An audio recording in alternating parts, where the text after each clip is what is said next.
Nation Prime Morning. Happy Eid Mubarak to all our family who are Muslims. We love you so much. And now today we dedicate our show to you. And so today, if you see me looking all amazing in my abaya, it's because of you, our Muslim brothers and sisters. That's how much we love you. Happy Eid Mubarak. We are still waiting for our food, though. You still haven't given us food. I haven't eaten anything this morning because I know Ajia will be bringing me food. I know Adele will be bringing me food. So I'm still waiting for it to be delivered to me. I'm waiting. I know you love me and I love you. So you know Ajia called, when Ajia called in on Friday and said, Roslyn, I love you. Ajia, I thought the love was like deep like that. Ajia, I was waiting for my food. What's my food? Anyway, I'll be waiting for my food though, but I love you all and I know you're having fun. Please be safe out there for us. We need you alive. And so as much as you're having fun, please do not engage in anything violent. If anybody, tries to upset you, just today, for the sake of Prophet Muhammad, ignore them. Okay, and let's live in peace. We love you so much. Today is a good day to be happy. Anyway, so there's so much that the portals are reporting, and this is the News Flash segment. It's proudly brought to you by Franco Trading Enterprise. Still phone Papa Pefi. I want to say a very big thank you to House of Fab for making me look fabulous this morning. My lovely abaya is from House of Fab, and all she sells are abayas. So whether it's for a man or a woman, whether it's for your wedding or you want to be a regular guest or you're going for a party and you want to look good, or you're going to the mosque and you want to look good, this particular celebration, just go to House of Fab. You can find them on Instagram, House of Fab. That's how they are called, House of Fab. You can also locate them at Oponglo Road, on the Oponglo Road, the stretch. They are there. Just go to their shop. You see amazing and lovely outfits there. They gave me everything today is by House of Fab. All right, so let me go on my Joy Online portal and see the stories that are there. But a very big thank you to Franco Trading Enterprise for always having our backs. Franco Trading Enterprise, still phone Papa Pefi. So we'll start with this very first story, which is a tragedy that happened yesterday. Now, I think it happened on Saturday, but the news broke out yesterday because the fight was, I think, Saturday evening into the morning. A young Nigerian man died after, a bout that was between himself and a Ghanaian boxer. It happened at the Bukom Arena. As of now, we don't know what killed him, but we know that he collapsed in the ring, and unfortunately, he lost his life. By the time they got to the hospital, he was not alive. He was not breathing. And so at this point, we pray with the family. And I know I said, well, I'll bring you more on this particular story during Trends. All right, so let's see the other stories in here as well. There are other stories. All right. So again, we have here Mahama gives Chief Justice 10 days to respond to removal petitions. Now, we know that the president received about 3 petitions from some persons who are citizens and not spectators about the removal of the Chief Justice. Now, the president presented this to the Council of State to have a conversation or to sit on it and deliberate and decide on whether it was worthy for it to happen or the Chief Justice deserved to be in her seat. Now, the Chief Justice requested to have the petitions so that they could go through it, and also, if they have to go to court, they will go to court with it. I think it's been given to her, and the president has given her 10 days to submit a preliminary response to 3 petitions demanding her removal from office. Now, this is what the story says. The directive was contained in a letter signed by Callistus Mahama, Secretary to the President. The Chief Justice requested copies of the petition on Thursday, 27th. This comes on the back of petitions submitted by 3 individuals on February 14th and March 17, 2025, alleging misconduct and abuse of power. Now, according to the letter, President had initially written to Do Ajaho, chairman of the Council of State, on March 24th, 2025, forwarding the petitions for consultation as required under Article 1466 of the Constitution. So the president has come out to say that he is given 10 days for this to be done. All right, so more stories here. Okay, I think I'm just losing my stories. Okay, let me just go down, down, down. All right, so here we have another sad story that we heard yesterday that we're not too happy about is the vice president who has to undergo treatment. Now, there was an emergency, of course, and it can happen to anybody, whether you're a baby, whether you are a teenager, whether you are, you know, in your early 20s like myself, you know, mid-20s like myself, the Gen Zs, or, you know, you're in your 30s, 40s. No matter your age, you can have an emergency, and it happened to the vice president of the Republic of Ghana. Now, she went to the UGMC for treatment, and we are hearing that further treatments will be received abroad. Now, this is one of our topics for this morning because it caused a lot of conversations on social media. Now, one thing that people are talking about is the fact that if we had proper health care, we won't be flying our authorities outside for proper health care. And so we'll talk about that during our conversation. Anyway, so more stories coming up. So this particular issue is quite interesting, I must say. It says, shocking and excessive. Lawyer challenges $18 million verdicts in Anas Kennedy Japan case. I don't know who this lawyer is, and so I'm very interested. I think I'll read just a little bit about it. A lawyer representing Kennedy Japan has filed a motion urging the court to drastically reduce the $18 million verdict awarded to investigative journalist Anas Anas, calling it clearly excessive and shocking to the judicial conscience. In a letter to Judge Jeffrey Beecham, attorney E. Carter Corriston Jr. argued that the damages awarded were not based on actual losses or competent evidence, but rather on emotionally charged arguments made by Anas's lawyer. The award of compensatory damages of $80 million returned in 30 minutes clearly breaches the threshold of shocking the conscience, even viewing it in a light most favorable to the plaintiff. This is from Mr. Corriston, and that's one of Honorable Kennedy Japan's lawyers. Now, will they win this fight to reduce their money, or the money will stay, or it could shoot up? So this is it. Now, this petition is not going to be like, okay, we petition and you get the money reduced. It could go up depending on what Anas's lawyers also decide to fight on. All right, so other stories here. Okay, so this particular story is another thing. It's also linked to our conversation for this morning. And it says that, sorry, not this one. This is not the one I was going for. All right, okay. Let me try and get the one I was going for. All right, okay. So I think the one I was going for is this one. And the president says that he is disappointed as Chief Justice's letter leaks before reaching him. It's still in connection with the whole removal of the Chief Justice, the petition to remove the Chief Justice. And when the Chief Justice requested that she receives the petition of these three individuals, it leaked before he got it. And that letter was supposed to be meant for him. So how did it leak? Who leaked it? Why was it on social media? Why were people talking about it before the president of the Republic of Ghana received the letter? Now, he's not too happy about it, and he's hoping that in the near future, things will not be leaked on social media, especially when they are private things. It has to be discussed before it gets leaked on social media. Anyway, this will be all our stories for now. But today we need you to join us. We want to fight against galamsey, and it takes you and I to fight against galamsey. A big thank you to our sponsors, Franco Trading Enterprise. Still phone fee. Whatever gadgets you are looking for, whether mobile phones, television sets, CCTV cameras, we say worry no more because we have got you covered. Now, all you need to do is to download the app on your phone to make things very, very simple. It's a Franco Trading app, or visit our website. That's www.francotradingenterprise.com. Franco Trading Enterprise, still phone fee.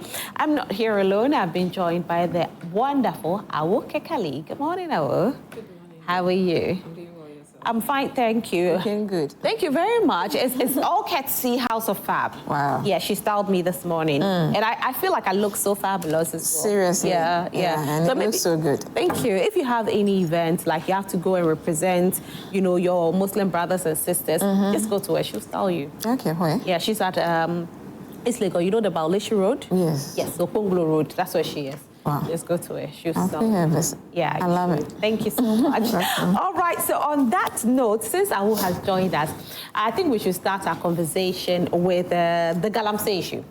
Galamsey is still a menace. I don't know how we can fight it.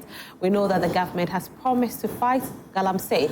The steps that are being taken so far, are you happy with it? Do you think it can be fought with these steps? Now, yesterday, there was an issue that popped up, and this is something that happened at Tano Anwea. I think I got the name right, Tano Anwea area. And this happened because the man who has been given proper, ownership to have a concession in that area, his area was being encroached by illegal miners, and he worked hand in hand with Forestry Commission to seize 15 excavators. I say congratulations to him because you know what? Not everybody will do this. Some people are even scared for their lives, for the lives of their family members, and so they'll sit back and watch these things happen. And we always say that we have to have an inclusive, thing to fight this particular menace. And so this happened in Tano Anwea, and it is a raid that they seized 15 excavators. But the question here is, what is the seizing going to do? Because we've seen it in the past. Excavators were seized, excavators were bent, but illegal mining got worse. Awo? Good morning to you once again, and viewers. Are we going to talk about the vice president? Yes, we will. So I can talk about this. Yes, okay. Let's talk about this. Then we talk about the other one. Yeah. Galamsey. For me, I've always said that we've had mining with us since Godisberg's time, and that's not the first time we're having mining, but it's like when we're talking of Galamsey, we bring the small-scale miners, those who have the right or the legal right to mine. We lump them together and we all call them Galamseyers, which is not very fair to them because some of them are not happy with it because for them legally, they have the right to. And you see, when you go to some of these communities or when you are close to people or you are coming from there, then you know the kind of damage we are doing to the society and ourselves. We have a farm at Asamankesi, and a river runs through it. The cocoa farm, a very big cocoa farm that was handed down from, I think, 3 generations back. You can imagine that they said they found gold on the land, so they want to buy the place. And the first question I asked him, if the old people sold it, are we going to be able to even inherit it? Or would the land be there as we speak? And we have so much irresponsible mining in this country that we finish mining and we don't care what happens next. We leave it, people fall into pits, they die and all that. And it's unfortunate when you go into this, those illegal miners, they are rather armed. And the kind of weapons they have, I wonder why, I don't know, but the police or the security agencies license those things for them. You are going to mine. So what do you need a gun for if you are not into anything illegal? So some of these things, I think we have to re-look at them. The, what's the name? The registration of guns and all that. I don't know if you've seen that video going around at a funeral where people were called to come out with their guns. I've seen the video, but I don't think it's illegal for people, individuals to own. No, I know it's not. Yes, but I believe that some of these things should go back and re-look at them because. I'm going to mine. What do I need the gun for? And it's like almost every one of them, because they get the money, are able to purchase one. And because of that, they have the license to do all those things. And I don't think it's the best thing. Some of them, when you get close, you hear, they die and they don't even see them. Wow. They die and they bury them. or they kill them and they bury them. A whole lot of things are happening in those areas, especially with those into this small-scale thing we call galamsey, not small-scale miners who have their legal rights to mine. And unfortunately, some of them, because they realize that those into this illegal mining are doing better than them, or they are into areas that they are able to mine better, they also join them. When you have the license not to mine, and now you join those who are mining in the water bodies, we join those from outside to mine.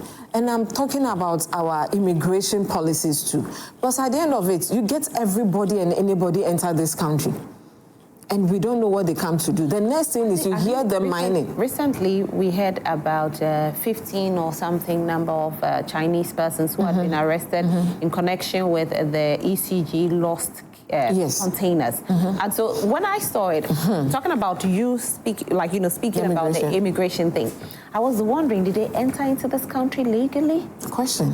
You know, and if they did, what right do they have to do what they did? If they did enter here or they live here legally, who is backing them?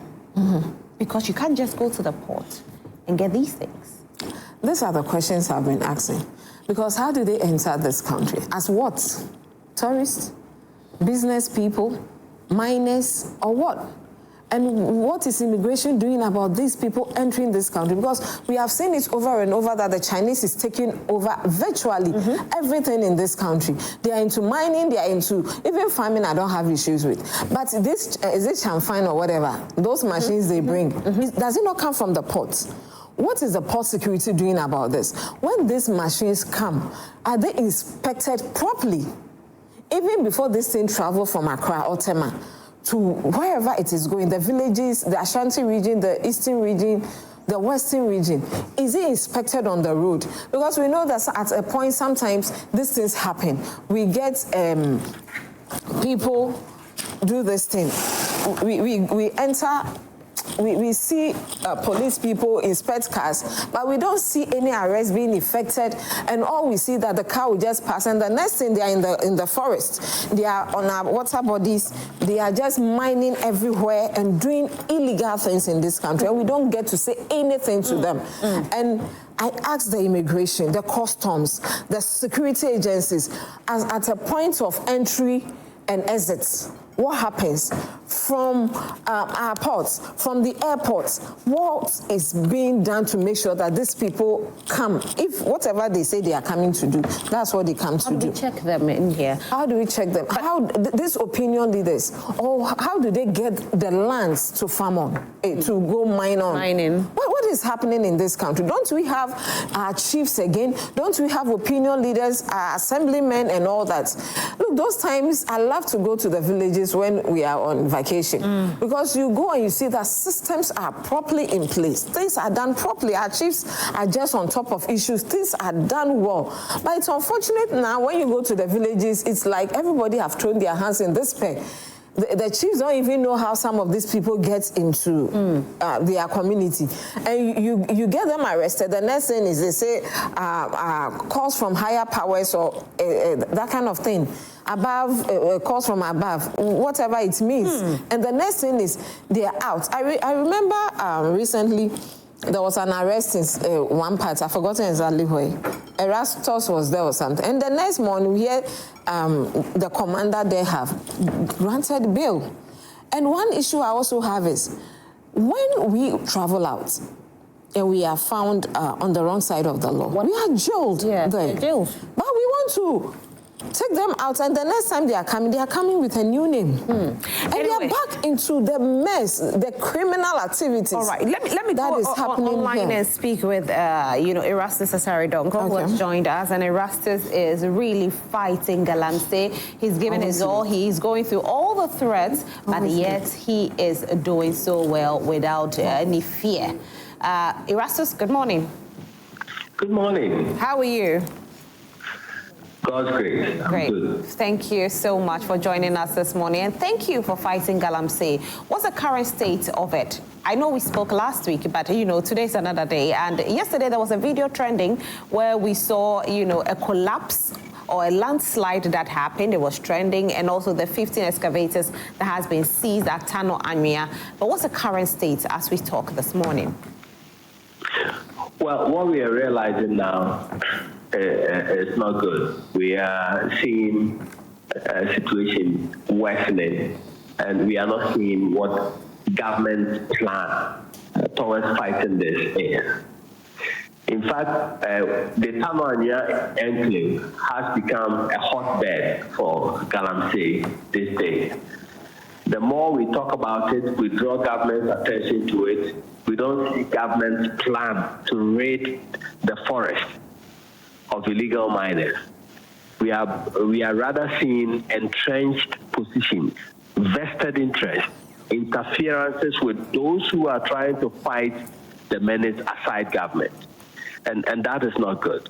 For example, this week, from Thursday, we've been hammering on the number of people who have taken over the forest in Tano Anyia, and we're expecting that government will send in a response. That has not happened. Now, on Thursday, the Forestry Commission and the one who legally owns a concession within that forest, Clean Jobs Company Limited, decided to send troops in there to drive them away. Now, if I tell you the number of interferences, the people who were coming in at this time to stop them from doing a legitimate job. Now, we have been hammering on this for a long time. We expected the RESEC, the Regional Security Council, that's Western North, to have acted. They didn't. Now, soon as the Forestry Commission, which is mandated by law to protect the forest, and the concession owner went in to drive them away, now we saw the regional minister step in, drove himself to the site, and asked them to stop tracking the excavators they have seized in the forest to the nearest assembly. Why? Now we have the district and divisional police commands at Inchi sending armed policemen to confront the task force because they claim that the task force is not doing a legitimate business. In any way, where was the police when we were talking about the illegal miners besieging the forest? They did not act, but they rather acted to go and confront a legitimate body that is driving criminals out of the forest. So it begs the question that who has the interest of the country at heart? If we are not fighting as government, if certain institutions are going in now to do their legitimate job, now we have other people accosting them. We are now fighting the people who are rather fighting the criminals in our forest. And that is not good. Wow, Erastus, this is quite shocking to hear, I must say, because if those who have the legitimate right to do the work, they are being fought, then I don't know if this fight is going to yield any proper results. In fact, across the country, my dear, when Chinese nationals are arrested, illegal miners,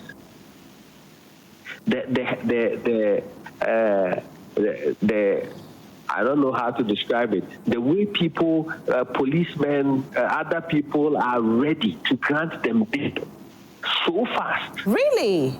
Lightning speed, yes. When you arrest illegal miners, the way people are in a hurry to grant them bail is shocking.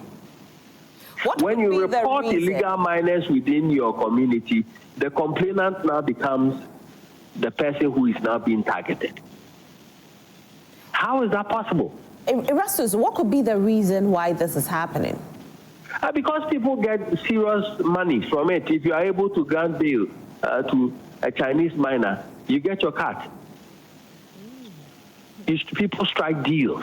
And I have personally notified certain authorities about the role of the police at certain areas and how certain police officers have stayed in Galamsey areas for far too long and have become so compromised that the moment you report and you are even by citizen arrest, you arrest people, you take them to the police station, they are willing, they are in a hurry to grant them bail. It happened in our case. When we were beaten at the Galamsey site, really? and we were So, expecting the police to act. Erastus, when you were beaten at the Galamsey site, the police did not make arrests, or they made arrests and they granted quick bail. Which is which? When God's grace, the people, after beating us so much, left us in the forest and were able to find our way to Mansour Dubia to do a report. They gave us armed policemen to take us back to the site where the people are to arrest them. Mm-hmm. When we went there, they were there all night, but no arrest was made. We even told them that we know where the rest of the people were hiding. We had pickups, brand new high-loss pickups, police pickups. Let's go there and effect arrest. They said the pickups cannot go there. Wow. And if I tell you the bottleneck we had to face, even in prosecution at the moment, it will shock you. And that's the kind of system we are running. And so you ask yourself whether indeed the government in power, with all the promises that they made to secure forests and to prevent mining in forest reserves, whether they are really committed to that or it was just a facade. Okay, now let me ask you this. They've seized 15 excavators. You don't think it's a step in the right direction? Well, so they seized the 15 excavators. That's where the regional minister came in, that he was not notified of the operation. And so they stopped acting the excavator to the asset. After act why? Now, they've been given the green light to transport them. And so as of yesterday, they were transporting the 15 excavators to the nearest assembly. They were transporting it to where? Sorry, your sound, I didn't hear you too well. To the NT District Assembly. Okay. You know, these are supposed to be used as evidence in prosecution.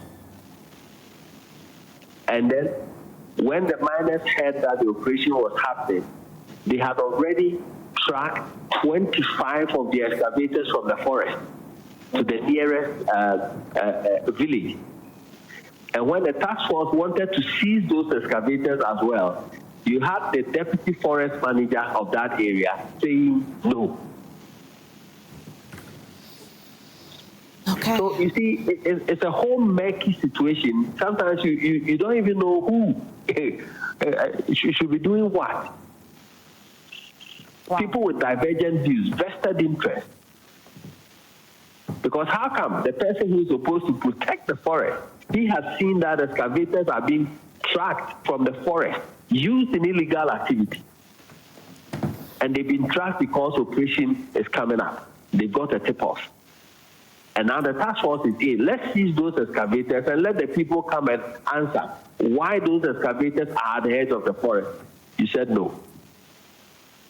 And then somebody steps in and said, don't track the machines to the nearest assembly. Why? The police come in and they are fighting the government task force. The task force that's supposed to do the right thing. They are fighting them because they feel they are not doing a legitimate job. What is their case? Crime is happening within a forest. So they should have rather gone in to help arrest those people. This is a little murky, I must say. I don't know how you are handling this, and knowing very well that even when you try to fight it, you don't get the needed support that you should be getting. I don't know, the strength that you have, I don't know where you get it from, but I pray that God will continue to give you the strength that you have to keep fighting. And we are hoping that we'll also be able to use our voice to back you from the studios and keep on letting people hear that we have to do this together to fight Galamsey. Erastus, thank you so much for joining us this morning. I'm grateful. Have a good day. Same to you. All right, so we are still in here, and I've been joined by Tabitha Ayila. She is representing NPP. Good morning, Tabitha. Good morning. How are you? I'm doing very well. Great, and thank you so much for coming. This is the first time coming, right? Yes, please. The first time meeting you. Everything good? Yeah, everything is fine. Fantastic. So we are talking about the fight against Galamsey. Yes. I'm sad, you know. I don't know, but I was just hoping that we'll not get to this point where we keep on hearing that even the authorities can't do anything. Especially when I heard about the Tanwanya, I was happy that something was being done. But from what Erastus is saying, it's not what it seems.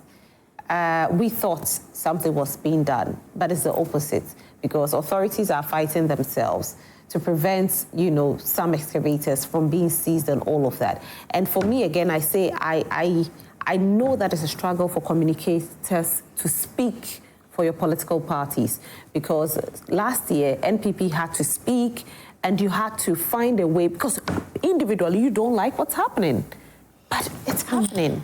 Today, NDC is in power. It's happening. And I know how Awo has condemned this act. But Awo, we are hearing from Erastus that this is what is happening. So let me bring you in, Tabitha. Can I just round up? Yes. Oh, please. Please go ahead. So from what he's saying, it's so unfortunate because, like you said, we all thought that something is being done. So for me, the IGP should be seen to be doing something. Yeah. Because his people cannot always let us down this way. Because when you bill someone, you get a cut. Who in this country ever, enjoys their salary? We all at a point feel like our salaries are not enough. So you don't just take advantage of situations because at this point you are there and you feel that this is an opportunity for me to do this thing to the nation. IGP, we are calling on him. He should do that. The president has said that if you are an appointee and you want to go into Galamsey, then find yourself out because he will not spare you. And so I don't think that any appointee will support anything that is going on. And I beg them, no matter who you are or no matter whatever is happening, if you get into a community, you can't just enter that community without making sure that you consult the people in charge. A government is in power, a minister is in charge, the security, whatever, task force is in charge there. You want to do something. I enter Joy Prime. And I know there's a producer here, there's a host here, whatever it is, I fall on the producer first before I'm taken here. Yeah. So that we don't get this conflict of whatever. Yeah. Because sometimes we make people feel that they are not doing whatever. Maybe they wouldn't have heard whatever was going on. You are on top of issues based on where you are standing. Yeah. Also, somebody has been able to come to you, Erastus or whoever, something like this is going on. What stops you from calling on the right authorities to go help you do this thing so that you do the thing and do it right? Well. So that it won't be as if somebody is trying to sabotage the effort of someone. What authority or based on what are you trying to do what you are doing? If you said there's another group who is trying to do this, I am not saying that we are all supposed to help from the landowners to whatever, because we know the chiefs are the custodians of the land. So by all means, the lands are coming from the chiefs. Even if I own a land here, we have Joy Prime, we have Joy FM, we have all those things, and maybe one of them is mine. By all means, the chief will be aware that this land is built, because someone has to sign at a point. So we are begging them. We shouldn't also, because we want to be seen to be doing something, do everything, we want to do things without the proper, we should do it well, channels. Okay. So that I wouldn't sit here if somebody is not doing her work. And you know, these things, politically, the cause that you get, the kind of bashing that will come and all that. So we are begging, we know they are doing well. And we just pray that the police will stop giving us all this headache. Okay. The next moment is the person is out of. I'll come back to you. All right, let me go to Tabitha and have her opinion on it as well. The fight against Galamsey. I don't know when we can win this fight, if we'll ever win this fight. I don't know. Yeah. Thank you very much for having me this morning. And a good morning to my sister, Kekeli. Yes. Then to all Ghanaians, especially the Muslims who are observing the Eid festivity. I think the Galamsey fight didn't start today. And with the way it is going, I don't think it will be stopping anytime soon. It is one thing to actually mean to fight Galamsey, and it is another thing to make it a way of gaining some political points. I remember during the campaign season, I know you hosted a lot of communicators here from both NDC and PP, and if only you were following the conversation, you realize that the NDC were convinced that they could stop Galamsey. In fact, they even had some ideas to give to government as to how to solve Galamsey, proposing that there should be, they call it a ban, a total ban on Galamsey. They also asked that government should declare a state of emergency. You know, it is one thing to be at the shore and have a say, and another thing to actually be in the deep sea and have a say. You were at the shores at that time, and you were able to propose all these things. So we are expecting that as you are now in it, as in because you are now the ruling government, you should be able to apply the very things you claimed you would do. I remember clearly that when we were discussing this issue during the campaign season, we made it very clear to Ghanaians that if we politicize this fight, we are going to lose it. And so, as much as possible, let us declare it as a what? A social canker. And let's fight together. Doesn't matter your party colors. We, the MPP, we are ready to help them fight Galamsey. Are you sure? Oh yeah, we are. We are committed because we know that Galamsey didn't start today.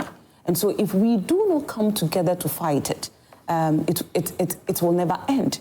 And that is not how we want it to be like. What ways are you going to help, if you don't mind me asking? Okay, so yes, if you have followed our conversation during the campaign and everything, you would see that when it comes to the Galamsey fight and how we wanted to solve it, we postulated everything in our manifesto. It's clearly stated there. And if they want, they can have a look at it and maybe borrow some ideas from it. It doesn't matter.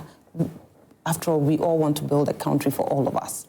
Now, I remember clearly that during the Galamsey fight, the pronouncement that the current president made, I knew that he wouldn't be able to make any change or do anything that can actually give positive impact in the fight against Galamsey.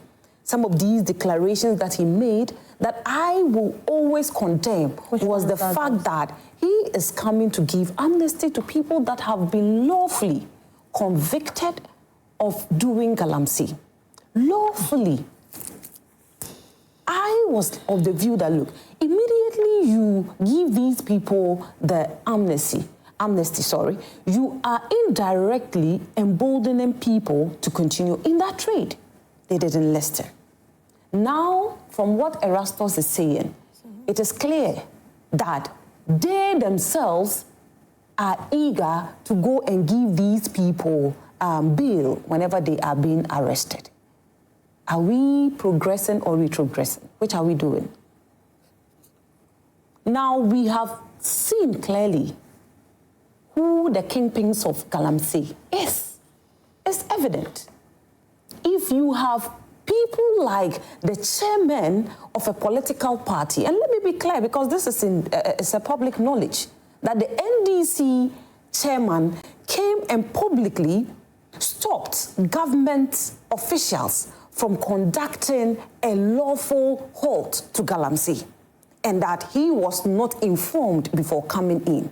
We saw videos during our campaign season of NDC people talking to their members and telling them that vote for John Dramani Mahama, and when he becomes president, we will have access to the gold. And this is what emboldened the youth of Obuasi to invade the concession of the Anglo-Gold mines. And we saw what happened after the young men were gunned down. Who were the people that came out to face the media? We have the whole regional chairman of the NDC coming out. We have the vice chairman coming out. Please, let me... We have... There was no regional chairman. I just want to... No, you coming. Maybe...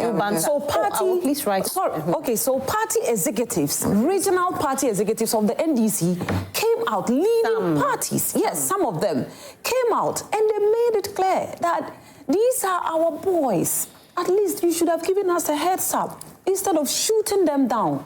But you have forgotten that during the campaign, you actually told these young men that when we win, we're going to give you access to these Galamsey sites.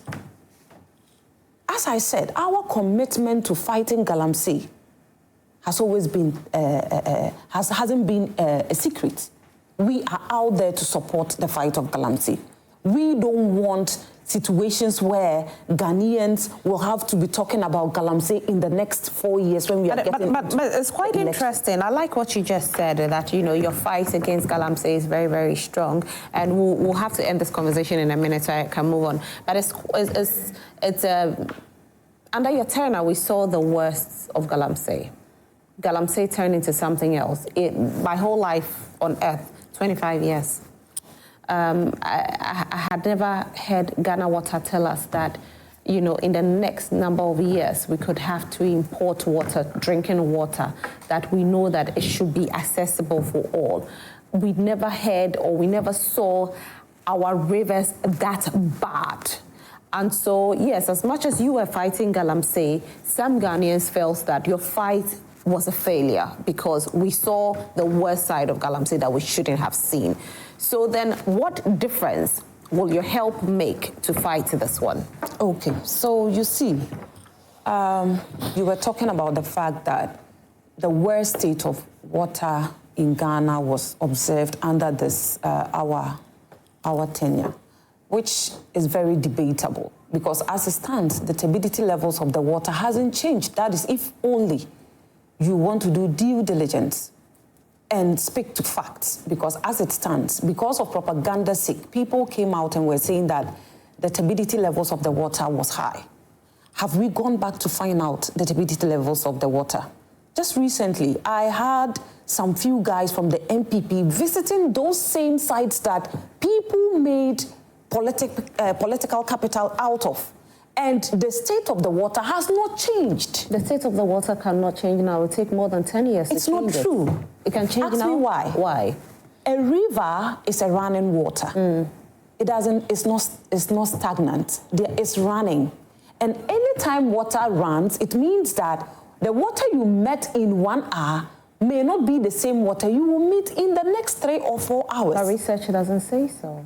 Research says something else. So when you research, you get to understand that looking at the kind of chemicals that we have in our water bodies, it will take very long, more than 10 years to clear that. And so if we talk about that, and we are talking about just river moving and all of that. I was specific to the kind of impurity that I was talking about. Okay. I was talking about the fact that the clarity of the water. But I didn't speak on clarity. I spoke on drinking water, which had everything to do with the minerals. But even, you know, people make this propaganda, and let's make some things clear here.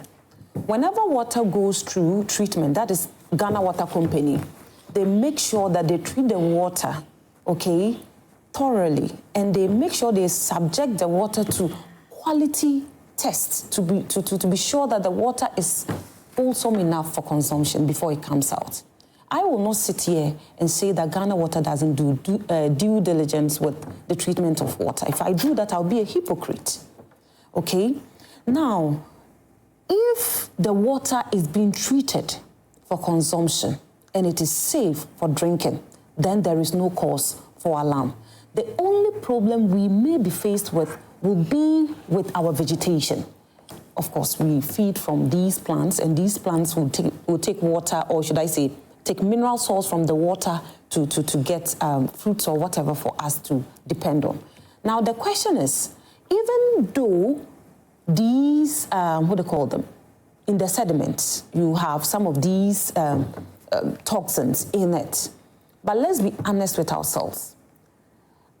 If it is done on a river body and it is being washed off, or probably it goes deep down, most of the crops that we feed on are not deep-rooted to the extent that they will be able to take up these chemicals that are found deep in the ground. It is not possible.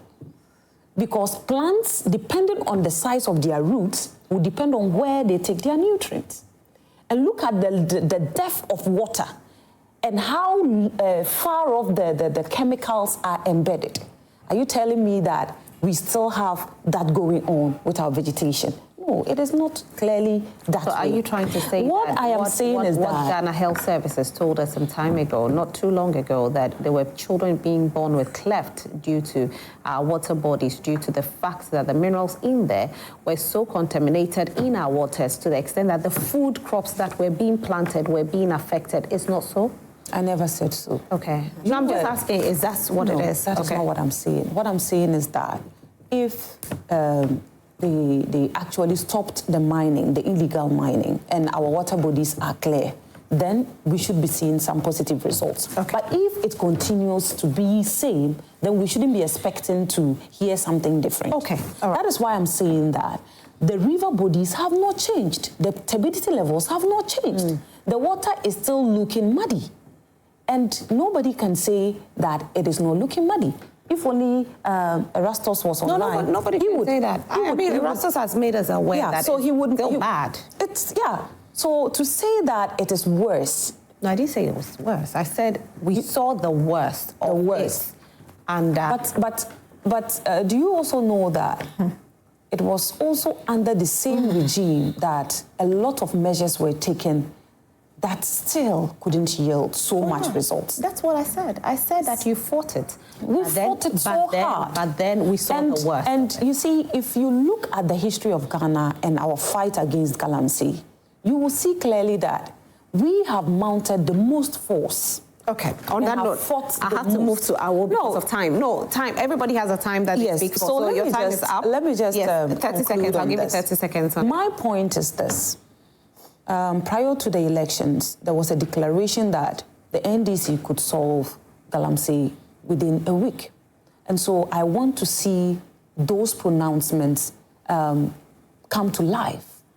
They can stop it. They have the political power to stop it. The president can ask or declare a state of emergency in all these areas. The president can go ahead and make sure that those laws that allow people go into the reserves, the forest reserves, are banned.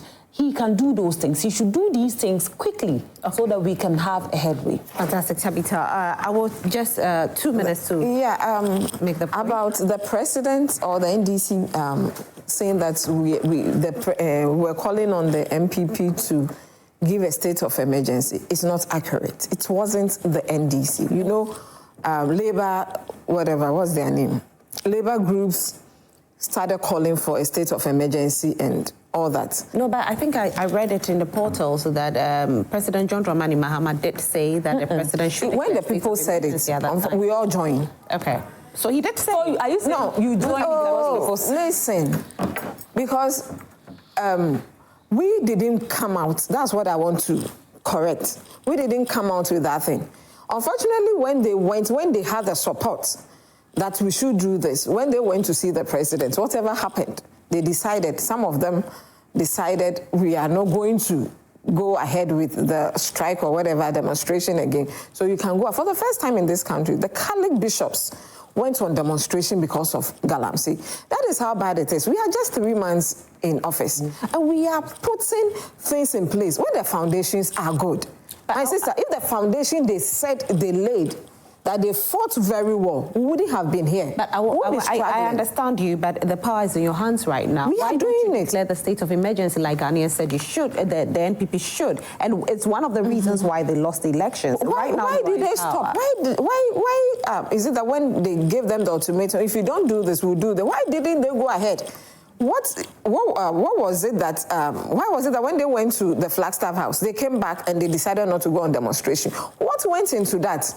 We are still working with that. They have lost power. You are Yes, power. and we are doing. If you look at what we have started, we are on the ground. Problem is, you get people. I want us to take a look at this video. This video, it happened, I think, it was trending yesterday. So if we can have sound on the video, let's hear and see exactly what happened with regards to this video. You see, so where's the sound coming? I don't know already. Huh? Huh? Your machine I found no. Hey, what's up? Hey! Move here! I didn't bow! Move here! Hey! Move here! Hey! Hey! Hey! I come there! Hey! Hey! I find my machine now. Hey! Hey, move here! Hey, Oscar! Move here, Eba! Oscar! Hey, Oscar! Hey! Hey, move here from him! Ah! Ah, come there! Hey! Ah! Hey, what's up? Move here! I mean, looking at what's happening, I'm just wondering why would people risk their lives? But anyway, Yeah, it's very unfortunate. yeah, and this video was trending yesterday, so this is how it's like bad. a It's like a landslide.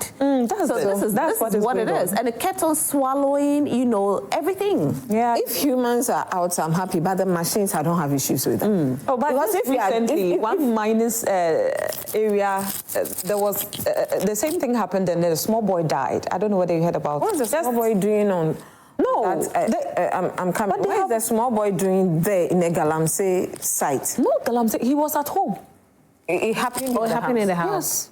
Then it means, And like people we saw mine in some areas, people those were areas. mining behind their grandparents' kitchen and all that. We saw it and we heard it around And that even- time. look. And it's unfortunate.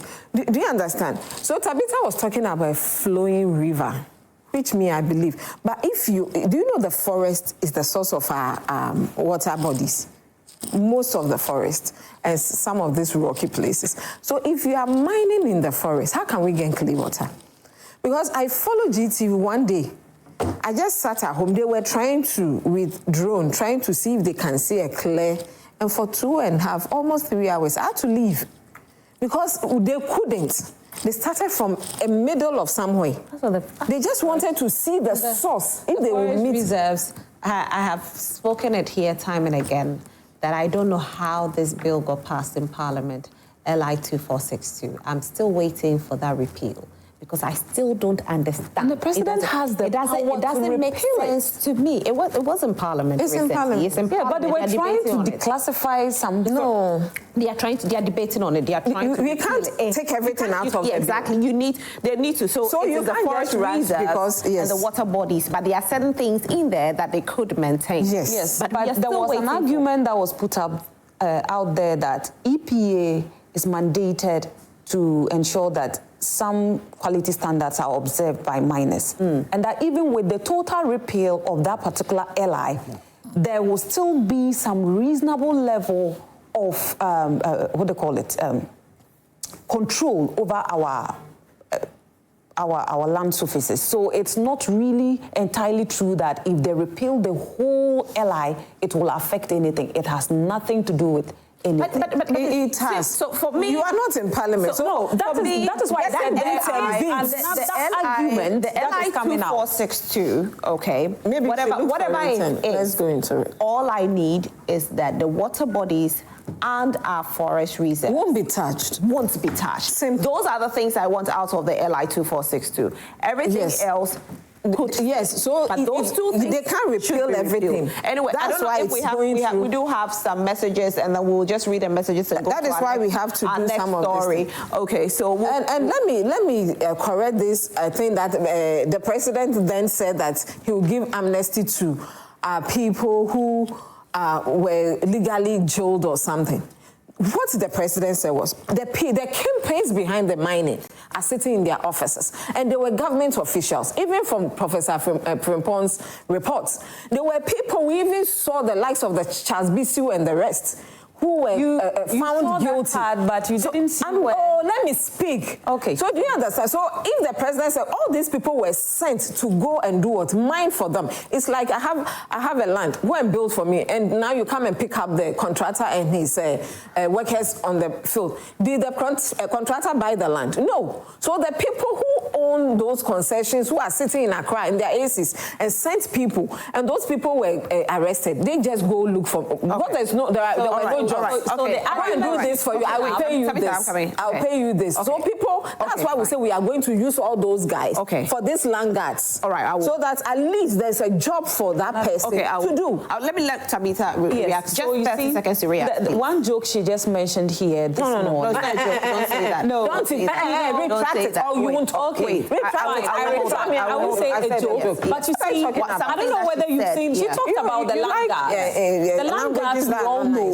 is just an excuse of trying to solve illegal mining. These people we are talking about wield weapons that even our military may not have. This is the knowledge we are gathering. And you are telling us that you have land guards that you have trained. The land guards that were on social media dancing and shaking their waist. No. Hold on. Hold on. So that is why I said it is a joke. Okay, Tabitha. But fine, since she said I should take out that word, I have taken it. No, Tabitha, but look, let's face this thing with so much seriousness.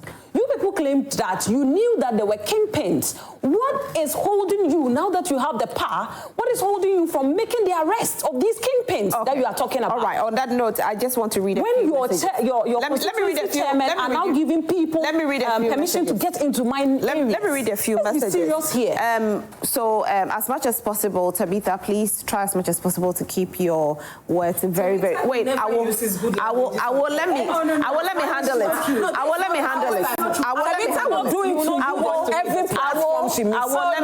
I've tried to be a friend or to be nice to her, but she won't. Let me handle it. Next time, it will be nice. Because this is too early. This is a holiday. We should be sleeping. Let me handle this. There's a reason why I am here. Please, Tabitha, keep your words as sanity as possible. I am so when you say things like, let's be serious, it's an insult. I'm pleading with... Tabitha? Taken. Tabitha. Granted. I'm begging you. Sure. Thank you very much. You're welcome. All right. So I'll read a few messages. Good morning. I'm Fowi Nyinyan. I hope I got your name right, Latif. I wish my lovely mother, Hajia Abisa, God gave her long life. My love, Juana Hajia Asebe, God give her long life too. All right. So today it's good that you guys are wishing your family members Baraka de Salah. Hi, my name is Patience from Inkenkasu. Rosalie, you are looking gorgeous today. Thank you so much. I want to wish my best friend Waria Dramani a happy Mubarak. Well, she'll hear it. Good morning. My name is Raj Chacha from Yepe in the Central Gonja. You ladies look very, very, very, very, very beautiful in the Islamic dresses. Thank you so much. I wish my beautiful and romantic wife and kids and all my Muslim brothers and sisters around the world happy Eid Mubarak. May this year be a blessing for us all. Thank you so much. This from our case Mr. Rebecca. He says, Eid Mubarak to all Muslims. Today marks a special day of celebration, gratitude and remembrance. Eid al-Fitr is a significant festival in the Islamic calendar commemorating the end of Ramadan, a month of fasting, reflection and special growth. Eid al-Fitr holds immense spiritual significance in Islam as a day Allah has designated for Muslims to rejoice in the completion of a month of fasting and worship. The festival begins with the sighting of the new moon, which signifies the end of Ramadan and the start of Shawwal, the 10th month of the Islamic lunar calendar. Eid celebrations vary across different cultures but common traditions. All right, Honorable Akisme, thank you so much for sending your message. Rosalind, good morning. Tell Erastus Asare Donkor to take care of his life and his family. He shouldn't sacrifice his life for this nation because it isn't worth it. All the civil society organizations and individuals who are fighting this battle with him have been sorted out. Mahama is not ready to fight Galamsey. I'm Inusa Sulemana from Tolon. Eid Mubarak. My regards to my MP, Habib Idrisu. Good morning, Joy Prime. Now that the table has turned and NDC is now in power, why should Galamsey now be the worst under them, according to Erastus Asare Donkor? Why shouldn't state of emergency be declared? Why shouldn't all forms of mining stop? See how Madam Kekelia was struggling because of what they said during the campaign. She accepted that. They joined in advocacy and called for state of emergency. Emmanuel M.E.K. Gunyi from Kpeje in the whole West Districts of Volta. Galamsey, some Ghanaians are bent on making money at the expense of our lives. They say they don't have a job as they should poison our water and food. Wicked chiefs supported. The country is in crisis. We normalize every evil thing. If you want want a job in government, you have to pay a heavy bribe. Even in the security forces, it's a big shame. Everything you do in Ghana is a bribe and connection. Nobody talks about it. They want a bribe for my Ghana card. I didn't have the money to pay, so I don't have a Ghana card. Really? You don't have a Ghana card? It is your right to own a Ghana card as a citizen, and I think that now it's even going to be free. So don't worry at all. You can get your Ghana card. And good morning, madam. How can a serious government train party foot soldiers to monitor our forest reserves when a whole military couldn't solve it? It's clear that Galamsey will chase the NDC out of power in 2028. Was it all indeed, AI indeed, to fight Galamsey? Maxwell from Talensi, I'll do just one more and then we can go ahead and have other conversations. Hey, Ghana, so now Jocelyn has 10. Who is Jocelyn? There's no Jocelyn here. Probably referring to you. Me, how do I defend the NDC here? I can never defend you are Rosalie, so you didn't get My name is Roslyn. Right. Yeah. Good morning. Please ask NPP communicator whether she was in this country when Chairman Wontumi was showing gold bars on national television. A word to the wise is enough from Lawrence in Konya. All right, so this is it. So if you, whoever sent in that message, probably you're expecting me to keep quiet when words are used and it's wrong. I'm sorry, I don't do that. If it's Awo that use the wrong words, I'll tell Awo it is wrong. If it is anybody who does it, I'll have to do it, and because that is my job. Well, so our next conversation is to do with our very vice president, the first female vice president Ghana has ever had, the woman herself, Madam Jane Nana Opoku Ajiman. Yesterday, we didn't hear very good news. She was rushed to the hospital. She was being treated at the UGMC. However, she will be flown abroad for further treatments. Now, this has sparked a lot of conversations in your homes, on social media, across the country, because people are saying that don't we have good health care that should be able to take care of our authorities when they fall sick? Must we always fly them out of the country? So what happens to the ordinary citizen who cannot afford to be flown out and be taken care of? What is happening? Why are we still doing this to ourselves in the year 2025? And so let me start this conversation with you, Tabitha. Yes. So let me start by saying that I wish our Vice President a speedy recovery. In fact, the whole of NPP is praying for her speedy recovery. It's important. We can't have our first woman Vice President being taken ill, even though it's part of human to fall sick, but we pray for her recovery. I want to believe it is serious. That is why they want to refer her and take her out of this country. But Roslyn, you know, kindly permit me make a little things known to people. In as much as we want to avoid some conversations, but you see, we find ourselves in politics, and this is where you cannot shy away from some things, because the very fact that you are shying away from some facts will one day come to bite you. And as I indicated, we are praying for her speedy recovery. But I remember vividly that some years back when our then Vice President, our then running mate, and also the flag bearer of the NPP, currently Dr. Mahmoud Bawumia, when he was sick, a whole lot of things were said about him, things that were not in good taste. You have leading members of the NDC coming out and making some pronouncements about our Vice President. Leading members like the current Foreign Minister, Okujeto Ablakwa, when they were trying to get political capital out of his sickness, they did all manner of things and said all manner of things concerning him. The current NPA boss, Edwazi, sorry if I didn't get the pronunciation well. They all made pronouncements that today, as I read through those pronouncements, I feel so sad. You have people like Yaira Koku making all sorts of pronouncements concerning the Vice President's sickness. Today? No, oh, back then, okay. Days. All right. Now, let me just take a minute to say, just read some of the things read some of the things that they said. That Ablakwa says that they should, Honorable Ablakwa. Yes. That public officials should be stopped from seeking medical care abroad. So it doesn't matter whether your issue can be addressed in Ghana or not. You shouldn't be given any medical care provided you need it outside. You should be denied. What is happening today? Where is his voice? Are they not trying to protect the public space? Or they are no longer interested because they are the people in the kitchen, quote unquote. Now, we, as I said, cannot continue in that tangent. And so I wouldn't go low, as they did, to say these things about the vice president. When the ex-president, His Excellency Nana Addo Dankwa Akufo-Addo, was sick, all manner of things were said. He has cancer. The man wouldn't survive. He's going to die. About 2 days ago, the man celebrated his 81st birthday. Who are you to declare death on another person? The fact that one is sick doesn't mean that the person wouldn't recover. That is why we are praying for her full recovery. And so the NDC should mature and come out of some of these things that they do.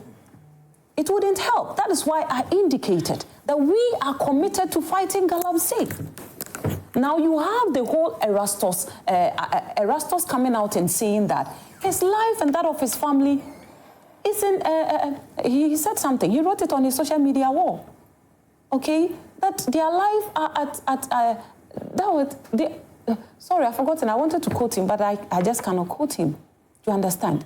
So if you have a whole political party that wants to come into power and comes in with a lot of propaganda, but cannot use that same propaganda to make any difference, it tells you that they took advantage of the people and robbed the good conscience and the goodwill that Ghanaians gave to them. What about our health sector? Do you think we have fixed our health sector so well that we should have our authorities not fly out to receive treatment? I am a scientist, and so I wouldn't say that our health sector is equipped with all the best equipment in the world to handle all manner of sicknesses. If I say that, I'm lying, because I know that Bolgatanga Regional Hospital, there are some equipment that still we don't have, and that when somebody needs that scan, they need to go to either Tamale, or they come to Kumasi or Accra to have those scans done.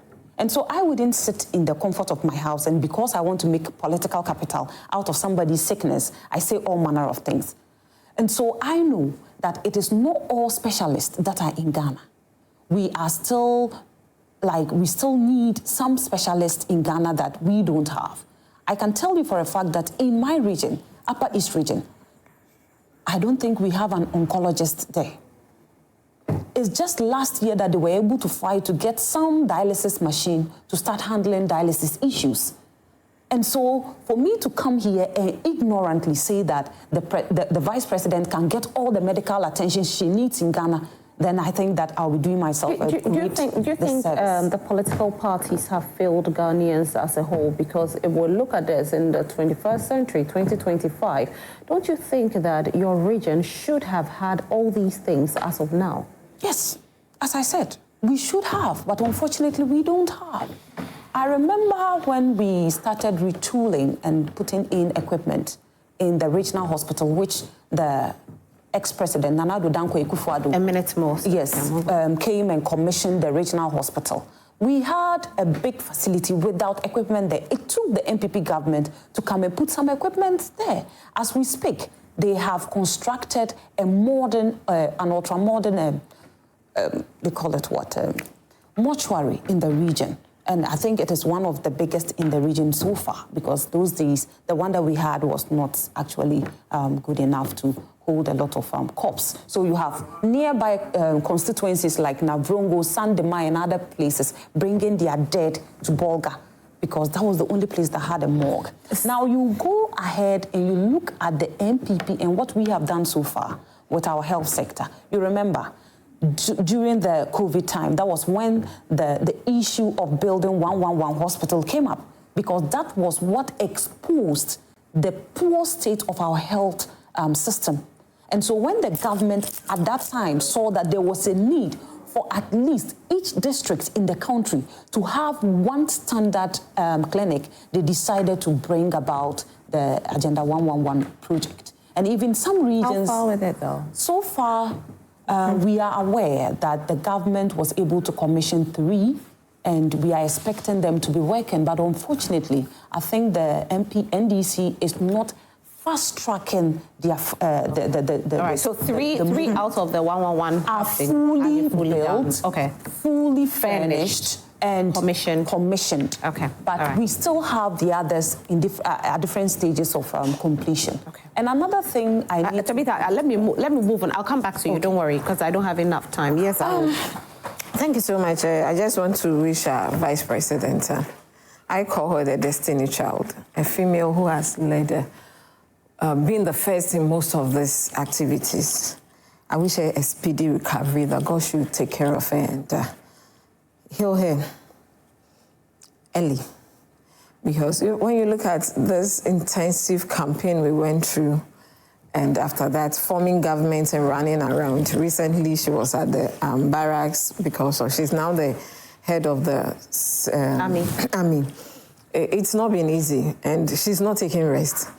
You know, after election, I was telling someone I want to go travel and go and take care. Hey, when they are sharing posts, you want to go and rest. By the time you come, everything is gone. So it's not been easy. So some of these things are expected. And if you look at the age too, sometimes you just have to slow down. But when the thing is demanding, what will you do? She's doing a whole lot of things now, head of this, head of that, going here, doing this, meeting people, just to make sure that the country is on course. You see, when I see them going on a thank you tour, I'm like, these people are strong. Because aside the government work, they have to also do other things, like party work, like meeting foreign. You know, the president traveled, I think, Friday to Abuja. He was back the same day. It's not easy, even though it's flight. It's not going to be that easy. So we pray that whatever it is not that serious. But for the doctors here to say that she should seek medical attention outside, I think maybe it's just for rest or something. Because I know the University of Ghana Medical Center is one of the great facilities. So it's not really that she's seeking for medical assistance out there? Is that what you're saying? Oh, no. I said maybe. They, you know, sometimes when you are around, that's why the fact that she might be in the hospital or in the house, she will still have to be thinking of what to do and not. I'm not saying so because I don't know what the reports, the reason for the doctors to say she should be flown outside for further checks. For further checks. It means that because I thought the facility, the last time I was there, I felt that whatever we need was there or is there. Because if you have traveled out to a medical facility before and you are the Legon Center, you realize that I don't know what it is that they wanted to do. They are in the best position to say some of these things are not to be made public. If they should, I'm sure they would have done that. Would you think our health sector is so strong that, you know, we can handle all diseases, no matter how it is? I won't say so, but I believe that we've come a long way. Like the UGMC, I believe that because I've seen something outside and seeing it there, I was impressed. The first time I was there, I had to take an allergy there, and I was like, wow, it means we've come this far. I believe there is so much to be done, especially when it comes to our districts and all that. When you look at our health facility, if not for the fact that COVID hit us in this country, the University of Ghana Medical Center would have still been closed down. The Bank Hospital would have still been closed down. The Gapoha, and a whole lot of them, aside the ones we really commissioned and started working before we left power in 2016. They decided not to do it, so now we were faced with the reality that, no, we have to really do that. And when COVID came, you saw the caliber of people they took there, and that was what saved us. So what stopped the government from building upon it? We came out with that wild goose chase of Agenda 111. The first time I heard it and I saw the slogan, I was like, this was not feasible. Because someone didn't give a slogan, someone didn't give that promise. He gave us University of Ghana Medical Center, he gave us Bank of Ghana, gave us an uplift of rage. gave us Gapoha, was making sure that we have chip compounds in every village. That at least it's a first point of call. When you go to Kolebu, when you enter, you know there's not the main administration block, the other entrance that leads you to the morgue. That outer way, when you enter the first facility there, you see this Uniado. We were using to take to places that hospitals were not available. Certain special medical cares that we were giving to people, they were left there to rot. Now they are not even there. They became scraps. Fantastic. Government is a continuum. Yes. Currently, we have about 3 completed Agenda 111s. Why are they not in operation? Madam, you heard the president during his SONA. That thing was not true. And we saw pictures and videos all over social media. You gave us you went and commissioned because you were looking for votes. There were no chairs in offices. There were no beds. Some had. I get you, but this is a case whereby they've used taxpayers' money to do this. Whether it's fully completed or not, it is the government's responsibility to make sure that you complete it and it becomes operationalized. Sure. Why is the building lying there rotting? We just brought the, what was the name, budgets. They are now going through the budget. So there's no allocation for all those things. I believe that when budget has gone through Parliament and allocations are done, I'm sure, because this is someone who has proven over the years, the president, that he cares about the health of these people. So if there's a project, for him, it won't be a thing because I didn't do it. So I don't care. He has even invited the clergy or the churches, especially the Catholic Church, if they are interested to help build some of these facilities that haven't got into any stage yet, so that they will co-own it or something like that. And we know we have most of these Catholic facilities that are doing so well, and some of them, when you go, it's even cheaper because they get funding and all those grants to help in those hospitals. When you go to St. Dominic and all that, I know people who from Accra would prefer to go to St. Dominic because the place is more favorable and all that than most of our hospitals here and some of the private hospitals. So it's not like the president is not going to do. Early days yet. Budget hasn't, most of the ministries don't even have allocation for anything. And so I was talking to one of the appointees and he's like, I don't even have any, I've not even paid February salaries. So we're waiting for allocation. And the president has proven, he has a track record. So it's not like he doesn't care. He will do it. For 111, and he gave us only 3. That one, we still even have to push him more, which we will do, no wahala. So they shouldn't even be going around even making noise. So we will noise see it done. About that. So very soon. Yes. Okay. Yes. Very soon. And I believe strongly that most of these facilities, if we think through it properly, and we will have a state of the art, and we don't have to be rushing. We were talking, this one said this one said this. What didn't they say about the health of Professor Mills in this country? They used it as a campaign tool, message in this country. So some of these things don't even go there. Because when the MP, when it's about them, they always want to play some kind of patriotic whatever. All right. But when it's somebody, look, the health of politicians, if you want to say people who played politics with it, then it's the MPP. MPP brought a lot of things that were not favorable, that was not good on the political platform. Right now is the fact that we need to make sure that our health sector is so good so that if anybody falls sick, it could be anybody. And when it comes to health doesn't respect anyone. It doesn't, whether you are rich, whether you are poor, health is health. And so if anybody falls sick, especially those who can't afford to travel abroad, we want to make sure that we have a health sector that these persons can rely on. We have a health sector that can save lives. We have nurses and doctors who are working in these health sectors and working with passion. Sure. And not dispassion and treating patients as though they don't matter. This is what, this is the plea and cry of a lot of Ghanaians. That's why we are discussing this, and that's why I don't want us to go into this person said that, this person said that. And so, yes, I know the two of you, both of you have said that both political parties said certain things, in the past, but I'm hoping that we move on from that and we just take a quick And if the Honorable Ablakwa said that we should be treated here, it was then because they refused to open The UGM. Yes. And so if we have such a facility there, she went there. Why is it that she wasn't flown at once when it happened? Now it is. That was then. That was the reason why he said that. And so, you know, some of these media houses will always want to pick and choose and quote out of the content to make their topics also let's build a sellable. Ghana to get Sure. just 30 seconds because they are telling me I have to go now. You know, when it comes to the Agenda 111, I think the ranking member of Finance, the former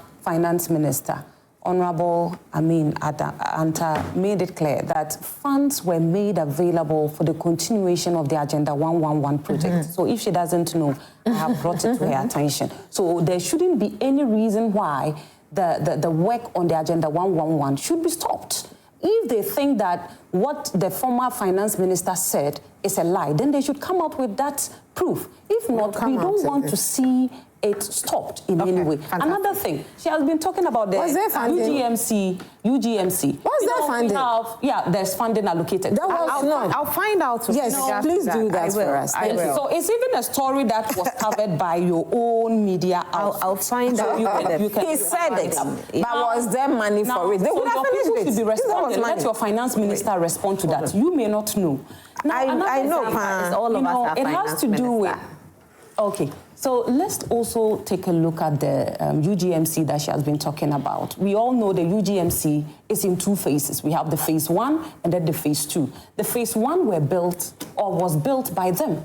And as we all know, it wasn't furnished. She should know that. We came, but you took best from there to and they Kolebu. built the phase 2 and went ahead to finish it. You took best from the phase 2 and finished what? That we want to make should be specific. That we each of the phase 2, the best they took from that place to Kolebu. All right, is that what they're talking about? Okay, this is all time will permit us for this segment. All right, let me just read a few messages because my viewers at home are also glued to their television set for our conversation, and then we can say a very big Eid Mubarak for everybody. You want my outfit? Yeah. We were done. Oh, no, because this one we were done. I'm done. No, you know, whenever she interjected you earlier, I stopped. I said, I will hold on. But when we are done, because you even spoke more than me. The show, you want to still if my producer told me we are done. Then when I was wrapping up, my producer said I should come and So let me finish my message. Good morning, Joy Prime. Please strongly disagree with you for telling Anita that saying let's be serious means an insult. How can you train your party members for some few weeks to fight Galamsey? Timothy Donkoman, Hassan Sise from Zeno Central says that. Let me say Eid Mubarak to all fellow Muslims and to you, Ajah Roslyn, and your guests. Thank you so much. May the Almighty Allah accept our ibadah prayers and forgive us our sins and grant us good health, long life, prosperity, and peace. Thank you so much. Hassan, you didn't bring me food. Why? You send me messages always, but today you didn't bring me food. Why did you do this to me? All right. Sami Boachi Asamankesi says the NDC-led John Mahama making all noises about fighting Galamsey has become a scam and political rhetoric. Look, NDC cannot take the good people of Ghana for granted, while President Mahama is campaigning, saying he will use AI to fight Galamsey. This same party woman organizer was also on a campaign platform promise their supporters to vote massively and they will allow them to do the Galamsey. And we heard many NDC leadership also promising them, including Kweku Buahin.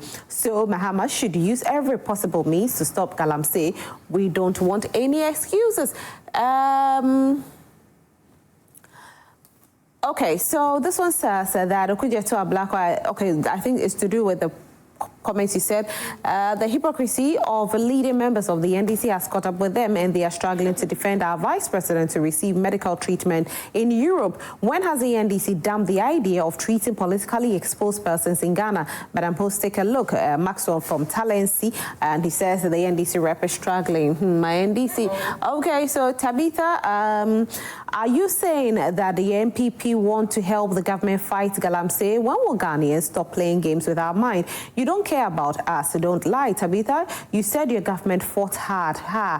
Maybe you are dreaming, you are playing games all this while. All right, so this is all I'll read for now. So very big thank you to everybody Oh, you want to greet your people? Okay, please greet your people. All right, so Tabitha, let me start by giving Eid Mubarak to the former Vice President, Dr. Alhaji Mahmoud Bawumia, and his beautiful wife. Please tell them I want stew, eh? Okay, yeah, it's important. His beautiful wife, Hajia Samira Bawumia. And let me also move back to my roots, Bolga Sabon Zongo. Wallahi jamaa na baku Eid Mubarak alle meme tamuku alle bari abinda duko kuke so kusamu. And I also want to give a special shout out to all my Muslim friends. In fact, I would have loved to mention your names, but you know you are many. If I mention one and leave one, there will be trouble. But then a special shout out to Dr. Lolo, to Lawyer Akbar, all of you. Happy Eid Mubarak. Right, thank you. I want to wish them, is it Baraka the Salah? Yes, Baraka the Salah. Eid Mubarak, Baraka the Salah. One of the astute person in Ablukuma West said, Alaji, what's the name? Zuka. Okay. Zuka, he's been our backbone in the constituency. He's really helped Ablukuma West. This victory, we owe it largely to him. God bless him. We wish him well. I wish all our guys in Tunga and Nasrawa, Baraka the Salah, God bless them. I wish my own Ajia Samira, she has a small shop in my area. It's more than a mall. Anything you need and everything you need is in there. So we wish her the best. We pray that whatever prayer they've done for the month, God will answer them. And I wish Laura to Saka. Okay. So you see, I was telling you, if I mention names, I have problems. Please, let me just use 30 seconds to acknowledge the Upper East Regional Chief Imam, Sheikh Umar, that I wish him a happy Eid Mubarak. He's a very good friend of mine. Okay. And then let me also talk about Alhaj Farouk. Alhaj Farouk, Nabaka, happy Eid. Thank you very much. All right, thank you all so much. And I want to say a very big thank you to Tabitha Ayila, who represented the NPP, and Awoke Kelly, who represented the NDC. Thank you so much, ladies, for gracing our sets this morning. Very good.